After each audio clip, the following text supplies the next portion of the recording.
You're standing in line at a Caracas bakery in 1976. The woman in front of you pulls out Venezuelan bolivars to pay for her bread, and the cashier barely glances at them. These aren't some questionable third world script, these are bolivars, hard currency. So trusted that banks in Colombia and Brazil keep them in reserve alongside dollars and marks. This country has the highest per capita income in Latin America. The middle class here drinks more Scotch whiskey per person than anywhere else on Earth. Air France lands Concorde jets at the airport because Venezuelans can afford 3-hour flights to Paris for the weekend. And you think, this is what winning looks like. This is what oil wealth builds. A modern, prosperous, unshakable economy. Fast forward to 2026. That same bakery, if it still exists, charges prices that change by the hour. The bolivar has been redenominated 3 times, stripping away 14 zeros. 14. The monthly minimum wage is $4. The cost of a basic food basket, $539.79. You would need to work 135 months, over 11 years, without spending a single penny on anything else, just to buy 1 month of food.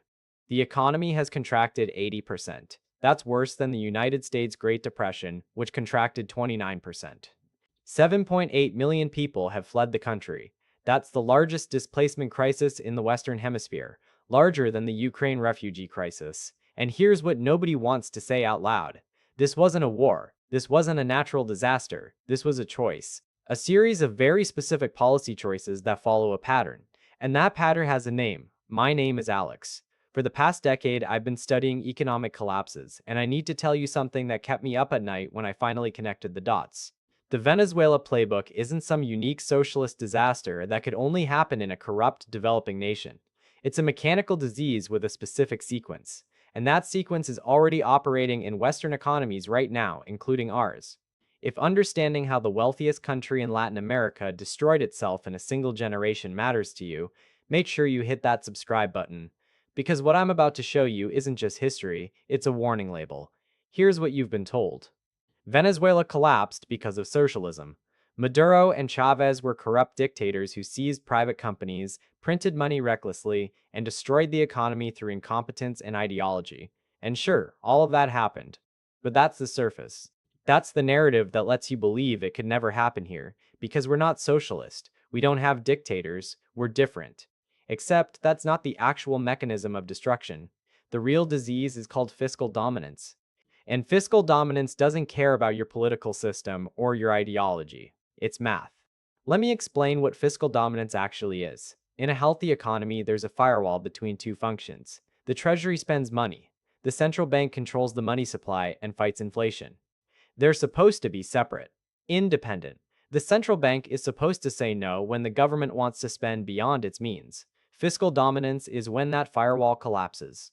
When the government becomes so addicted to spending, when the political cost of cutting that spending becomes so unbearable that it conquers the central bank. The central bank stops being an inflation fighter and becomes a treasury enabler. It prints whatever the government needs to avoid the pain of austerity. That's the disease, not socialism, not corruption. Those are symptoms. Fiscal dominance is the virus. And here's the thing, nobody tells you about fiscal dominance. It doesn't announce itself. There's no moment where a politician stands at a podium and says, "We've decided to sacrifice the currency to avoid budget cuts." It creeps, it rationalizes, it hides behind technical language and emergency measures. And by the time you realize what's happening, the exit ramps are already blocked. Now, I know what you're thinking. Venezuela had oil. They were dependent on a single commodity. When oil crashed, they had no choice. That's partially true, but it's not the full picture. Because the question isn't what happened when oil crashed. The question is what they built before oil crashed that made the crash fatal. Let me walk you through the sequence, because this is where it gets uncomfortable. Phase 1 is the expansion. Venezuela in the 1970s and early 2000s, during the oil boom, used that revenue to fund a massive expansion of government obligations. Public sector hiring exploded. Subsidies for fuel, food, housing became universal. The welfare state grew into a web of dependencies. Millions of people received direct payments, jobs, or benefits tied to the state. And when oil prices were high, this seemed sustainable. There was enough revenue, the budget balanced, everything looked fine. But here's the mechanical trap they built without realizing it. Those obligations became permanent. Once you hire 1 million public sector workers, once you subsidize fuel to 3 cents a gallon, once you promise pension payments and food boxes and housing stipends, you can't just undo them. Because those people vote. Those people protest. Those people are your political survival. The spending ratchet only goes one direction, up. Phase 2 is the revenue shock. In 2014, oil prices collapsed. Venezuela's revenue evaporated. Almost overnight, the money flooding into the treasury dropped by half, then two-thirds. But the obligations, still there. Every public sector worker still expected their paycheck. Every pensioner still expected their payment. Every subsidized program still had millions of people depending on it. The budget deficit hit 15% of GDP. 15%. To put that in perspective, the United States ran deficits that size during World War II and the 2020 pandemic. This was peacetime, and the government faced a choice. Option 1, austerity. Cut spending, fire public workers, slash subsidies, face riots, protests, and political destruction. Option 2, print the difference. Pay everyone what they expected, but with money that represents no underlying production, no actual economic activity. Just ghost money conjured by the central bank to fill the gap between obligations and revenue. They chose option 2. And that's when fiscal dominance locked in. Here's what that choice actually means. When you print money to cover budget deficits, you're not creating wealth. You're creating claims on wealth that doesn't exist. Every paycheck sent to a public worker, every pension payment deposited, every subsidy delivered is real spending power entering the economy. But it's not matched by real production. There's no new goods, no new services, no actual wealth being created to absorb that money. So what happens? Prices rise, because the same amount of goods is now chasing more money. That's inflation. And once inflation starts, the trap tightens. Because now those same public workers, those same pensioners, they see their purchasing power dissolving. They demand raises. The government, still unable to cut spending without political suicide, prints more to cover the raises, which creates more inflation, which creates more demands for raises. It's a doom loop. And the speed accelerates. Venezuela's inflation in 2014 was 69%. In 2016, it hit 254%. By 2018, it reached 130,060% annually. Let me say that again, 130,000% in a single year. Prices doubled every 19 days.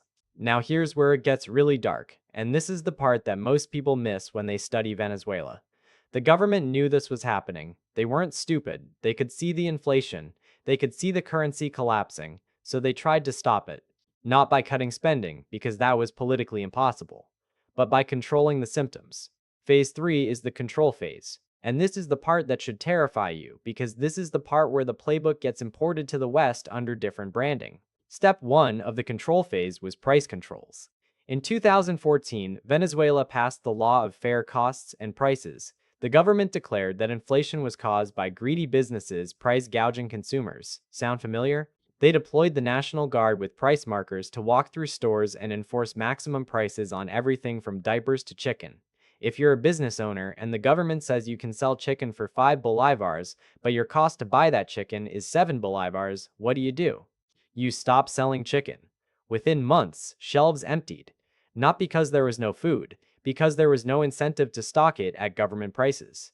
The official narrative blamed hoarders and saboteurs. The actual mechanism was basic economics. You cannot force prices below costs without destroying supply. Step 2 was currency controls. The government declared an official exchange rate for the bolivar, let's say 10 bolivars per dollar. But the black market rate, the actual rate people would pay, was 10,000 bolivars per dollar. That's not a typo. A 9,900% spread. If you were a regime insider with access to dollars at the official rate, you could buy dollars for 10 bolivars each and sell them for 10,000 bolivars each. Instant 999,000% profit. Meanwhile, if you were a legitimate business trying to import raw materials, you couldn't get dollars at the official rate. You had no political connections, so you either paid black market rates, which made your business unprofitable, or you shut down. The currency control didn't stop the collapse. It just channeled the profits to the politically connected and destroyed everyone else. Step 3, and this is the one that shows you where this is heading globally, was the digitization of control. In 2017, Venezuela introduced the Carnet de la Patria, the fatherland card. Built with technology from ZTE, the Chinese telecom giant, this card tracked every citizen. It wasn't just an ID, it was linked to your food box deliveries, your bonus payments, your ability to access subsidized goods. And here's the mechanism. If you attended a pro-government rally, your card got credited with bonuses. If you skipped a government event, your food box might not arrive that month. Money stopped being a neutral medium of exchange. It became a tool of behavioral control. You could have bolivars in your account, but if your card was flagged, you couldn't spend them on certain things. This is what programmable money looks like in practice, not science fiction. Actual policy implemented at scale in the 2010s. Now let me connect this to the United States in 2026, because if you're still thinking this could never happen here, you're not paying attention to the mechanical parallels. The United States is currently running peacetime deficits of 6 to 7% of GDP. Historically, deficits this size were reserved for total war or severe economic crisis. We're doing it during economic expansion. The national debt is growing by $1 trillion every 100 days. Every 100 days, we add another trillion. Interest payments on that debt exceeded $1 trillion annually in 2023 and have now surpassed defense spending. We're borrowing money to pay interest on money we borrowed, which increases the debt, which increases future interest payments, which requires more borrowing. That's a doom loop, the exact same structure as Venezuela. And here's the policy response we're seeing. When inflation hit in 2022 and 2023, what was the narrative? Corporate greed, greedflation, price gouging, the same language Venezuela used before price controls. We haven't implemented formal price controls yet, but we've seen rent control rebranded as housing justice, energy price caps rebranded as consumer protection. The mechanics are the same. Blame the symptom, control the price, destroy the supply. We've seen multiple rounds of stimulus checks conditioning an entire generation to look to the state, not the market, for financial survival. And we're seeing the development of central bank digital currencies, CBDCs, programmable money. The Federal Reserve, the European Central Bank, the Bank of England, all exploring digital currencies that can have negative interest rates, expiration dates, spending restrictions embedded in the code. The fatherland card, but with better branding. Now, you might be wondering, okay, but we're not Zimbabwe. We're not Venezuela. We have the reserve currency. We have the deepest capital markets in the world. Doesn't that give us more runway? And the answer is yes. But it doesn't change the destination. It just changes the speed. Venezuela crashed in a Ferrari. The West is crashing in a luxury sedan. But the cliff is the same. Because here's the thing about being the reserve currency. It gives you the ability to export your inflation. When the Fed prints dollars, the whole world absorbs some of that inflation because the whole world uses dollars. But that privilege isn't infinite, and it's not permanent. The more you abuse it, the faster the world looks for alternatives. We're already seeing it. China and Russia settling trade in yuan. OPEC nations discussing non-dollar oil sales. The BRICS countries exploring a shared currency. Every time we weaponize the dollar, freeze foreign reserves, or print another trillion, we give the world another reason to diversify away from dollar dependence.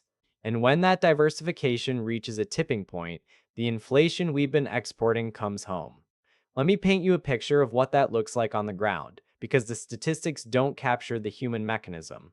In Caracas today, in 2026, there's a neighborhood called Las Mercedes.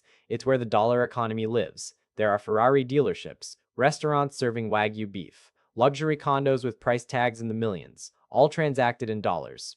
If you're part of the elite, if you're politically connected, if you got access to dollars during the currency control era, you're fine, you're thriving. 3 blocks away, a university professor with a PhD makes $4 a month. A civil engineer, someone who designed infrastructure, earns less than a dishwasher in Iowa. Families that saved for decades in bolivars saw their entire life savings become worthless. Not reduced, worthless. People who trusted the system, who did everything right, who saved in the local currency because that's what you're supposed to do, got destroyed. This is the psychological warfare of hyperinflation. It doesn't hit everyone equally. It's targeted destruction of the middle class. The people who saved, who planned, who believed in the future. The elite already had hard assets, foreign accounts, political connections. The poor had nothing to lose. The middle class had everything to lose, and they lost it. And here's the mechanism that keeps people trapped. When a currency starts collapsing, rational people flee to hard assets: gold, Bitcoin, foreign real estate, anything that can't be printed. But the government can't allow that. Because if everyone converts their local currency to hard assets, the currency dies immediately, and the government loses its ability to extract resources through inflation. So they close the exit ramps. Capital controls: you can't move money out of the country. Crypto bans: you can't buy Bitcoin.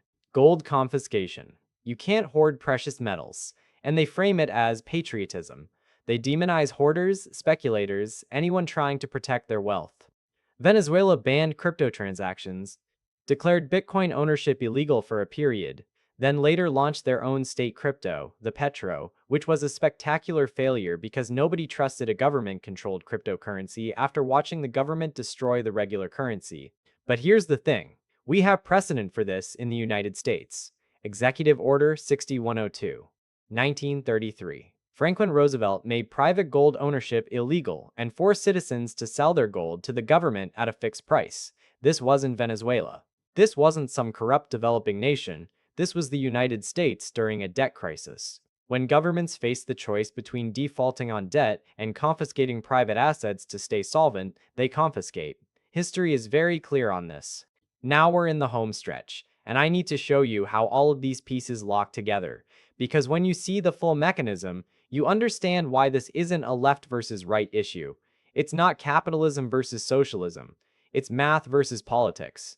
And math always wins eventually. Here's the sequence. High debt loads make cutting spending politically impossible. Politicians who promise austerity lose elections. So spending continues regardless of revenue. When revenue falls short, the government has two options: default, which is political death and financial catastrophe, or print, which is slow poison that buys time. They choose slow poison. The central bank prints to cover deficits. Inflation starts. The government blames external factors: greed, supply chains, foreign manipulation, anything but their own printing.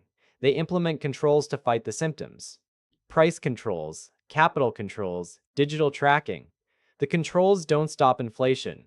They accelerate shortages and create black markets. The population starts fleeing to hard assets. The government bans or restricts those assets. The people who can't escape get destroyed. The elite who saw it coming, who moved wealth offshore, who bought hard assets early, survive.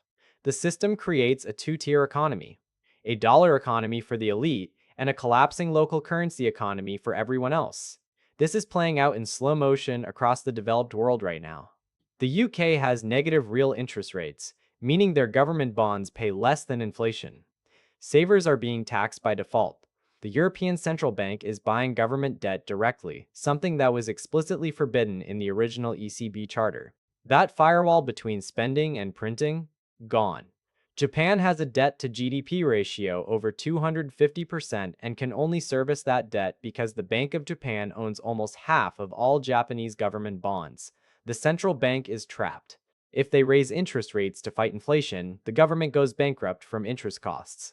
If they keep rates low, inflation accelerates. There's no good option, only the choice of which kind of crisis to have. And here's the part that took me years to fully understand. The end game isn't dramatic. There's no specific day where the currency collapses and everything stops. It's a boiling frog. Each step seems manageable. Each control seems reasonable in isolation. Of course, we should stop price gouging. Of course, we should prevent capital flight. Of course, we should modernize our currency with digital systems. Each step is sold as a solution. But each step tightens the trap. And by the time the majority realizes what's happening, the exit ramps are closed. You can't move money offshore without triggering surveillance. You can't buy significant amounts of gold without reporting. You can't convert large sums to crypto without KYC requirements that tie your identity to every transaction. The system knows what you own. And when the crisis hits, when the government needs resources to stay solvent, they know exactly where to look. Venezuela today is a warning, not because we're going to follow the exact same path at the same speed, but because the mechanical sequence is identical. High debt, political inability to cut spending, central bank financing of deficits, inflation, controls, wealth confiscation. The speed is different, the branding is different, but the destination is the same: The only question is whether enough people recognize the pattern before the exit ramps close. So here's what you need to understand. This isn't a prediction, it's a pattern. Fiscal dominance has a playbook. Venezuela followed it. Argentina followed it. Zimbabwe followed it. The Weimar Republic followed it. Every single hyperinflation in history followed some version of this sequence, not because of evil leaders or bad ideology, because of math. When debt becomes unsustainable and default is politically impossible, printing becomes the only tool left. And printing always ends the same way. The value of the currency approaches zero, savings get destroyed, the middle class evaporates, the economy bifurcates into those who escaped and those who didn't. The Western world isn't immune to this.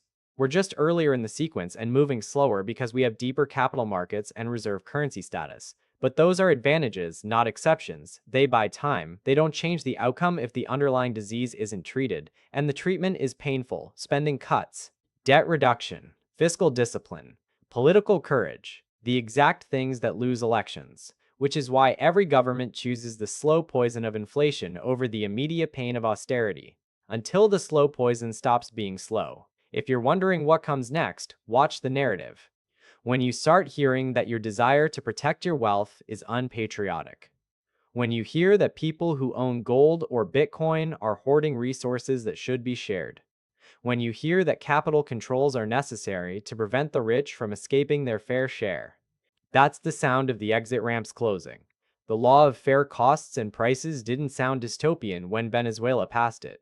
It sounded like consumer protection. The Fatherland card didn't sound like financial surveillance when it launched. It sounded like modernization and efficiency. Every control is sold as a solution.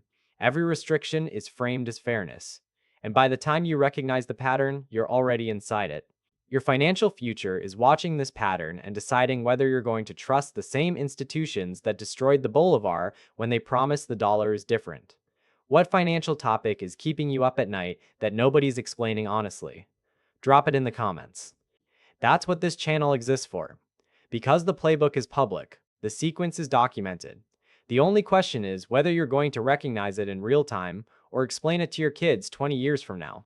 The woman standing in that Caracas bakery in 1976, holding bolivars that were trusted across South America, never imagined those same bolivars would be worth less than scrap paper 50 years later.